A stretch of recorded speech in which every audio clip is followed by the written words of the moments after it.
The Salad.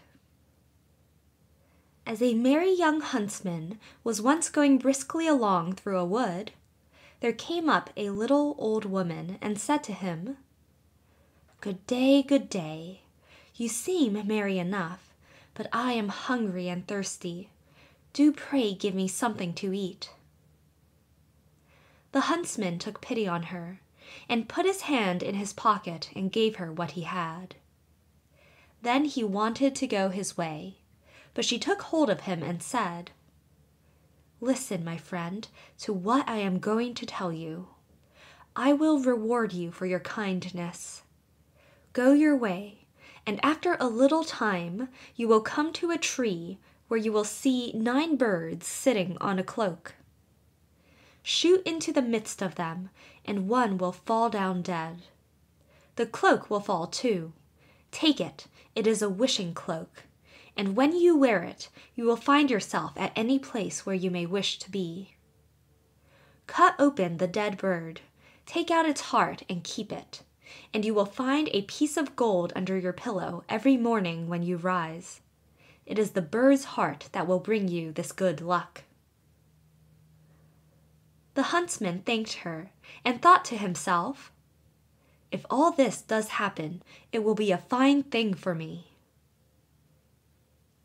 When he had gone 100 steps or so, he heard a screaming and chirping in the branches over him, and looked up and saw a flock of birds pulling a cloak with their bills and feet, screaming, fighting, and tugging at each other as if each wished to have it himself. "Well," said the huntsman, "this is wonderful. This happens just as the old woman said." Then he shot into the midst of them, so that their feathers flew all about. Off went the flock, chattering away, but one fell down dead, and the cloak with it. Then the huntsman did as the old woman told him, cut open the bird, took out the heart, and carried the cloak home with him. The next morning, when he awoke, he lifted up his pillow, and there lay the piece of gold glittering underneath. The same happened next day, and indeed every day when he arose. He heaped up a great deal of gold, and at last thought to himself, "Of what use is this gold to me whilst I am at home? I will go out into the world and look about me." Then he took leave of his friends, and hung his bag and bow about his neck, and went his way. It so happened that his road one day led through a thick wood, at the end of which was a large castle in a green meadow, and at one of the windows stood an old woman with a very beautiful young lady by her side looking about them. Now the old woman was a witch, and said to the young lady, "There is a young man coming out of the wood who carries a wonderful prize. We must get it away from him, my dear child, for it is more fit for us than for him. He has a bird's heart that brings a piece of gold under his pillow every morning." Meantime, the huntsman came nearer, and looked at the lady and said to himself, "I have been traveling so long that I should like to go into this castle and rest myself, for I have money enough to pay for anything I want." But the real reason was that he wanted to see more of the beautiful lady. Then he went into the house, and was welcomed kindly, and it was not long before he was so much in love that he thought of nothing else but looking at the lady's eyes and doing everything that she wished. Then the old woman said, "Now is the time for getting the bird's heart." So the lady stole it away, and he never found any more gold under his pillow, for it lay now under the young lady's, and the old woman took it away every morning.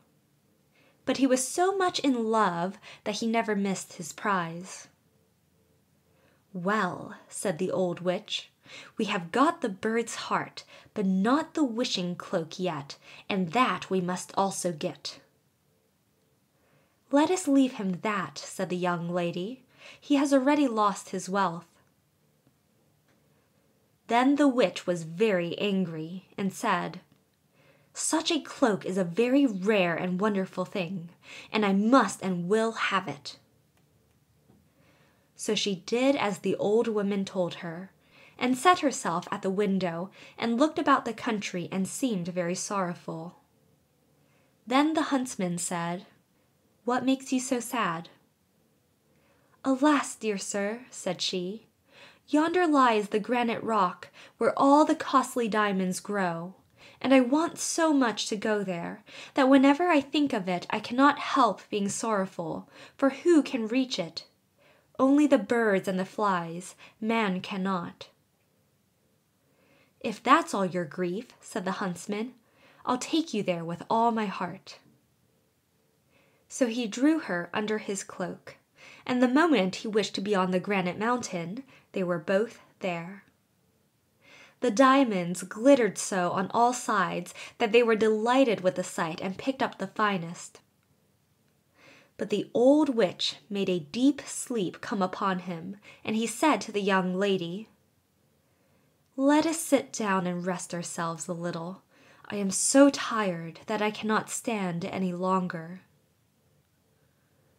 So they sat down, and he laid his head in her lap and fell asleep. And whilst he was sleeping on, she took the cloak from his shoulders, hung it on her own, picked up the diamonds, and wished herself home again. When he awoke and found that his lady had tricked him and left him alone on the wild rock, he said, "Alas, what roguery there is in the world!" And there he sat in great grief and fear, not knowing what to do. Now this rock belonged to fierce giants who lived upon it, and as he saw 3 of them striding about, he thought to himself, "I can only save myself by feigning to be asleep." So he laid himself down as if he were in a sound sleep. When the giants came up to him, the first pushed him with his foot and said, "What worm is this that lies here curled up?" "Tread upon him and kill him," said the second. "It is not worth the trouble," said the third. "Let him live. He'll go climbing higher up the mountain, and some cloud will come rolling and carry him away." And they passed on. But the huntsman had heard all they said, and as soon as they were gone, he climbed to the top of the mountain. And when he had sat there a short time, a cloud came rolling around him, and caught him in a whirlwind, and bore him along for some time, till it settled in a garden, and he fell quite gently to the ground amongst the greens and cabbages. Then he looked around him and said, "I wish I had something to eat. If not, I shall be worse off than before. For here I see neither apples nor pears, nor any kinds of fruits, nothing but vegetables." At last he thought to himself, "I can eat salad. It will refresh and strengthen me." So he picked out a fine head and ate of it. But scarcely had he swallowed 2 bites when he felt himself quite changed, and saw with horror that he was turned into an ass. However, he still felt very hungry, and the salad tasted very nice. So he ate on till he came to another kind of salad. And scarcely had he tasted it when he felt another change come over him, and soon saw that he was lucky enough to have found his old shape again. Then he laid himself down and slept off a little of his weariness. And when he awoke the next morning, he broke off a head both of the good and the bad salad, and thought to himself, "This will help me to my fortune again, and enable me to pay off some folks for their treachery." So he went away to try and find the castle of his friends. And after wandering about a few days, he luckily found it. Then he stained his face all over brown, so that even his mother would not have known him, and went into the castle and asked for a lodging. "I am so tired," said he, "that I can go no farther." "Countryman," said the witch, "who are you, and what is your business?"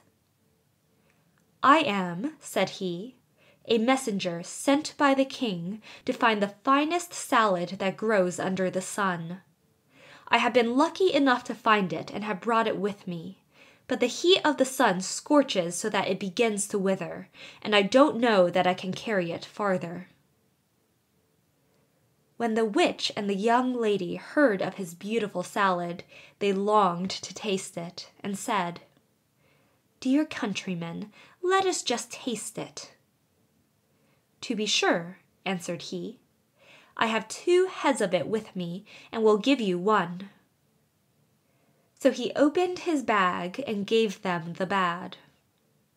Then the witch herself took it into the kitchen to be dressed, and when it was ready she could not wait till it was carried up, but took a few leaves immediately and put them in her mouth.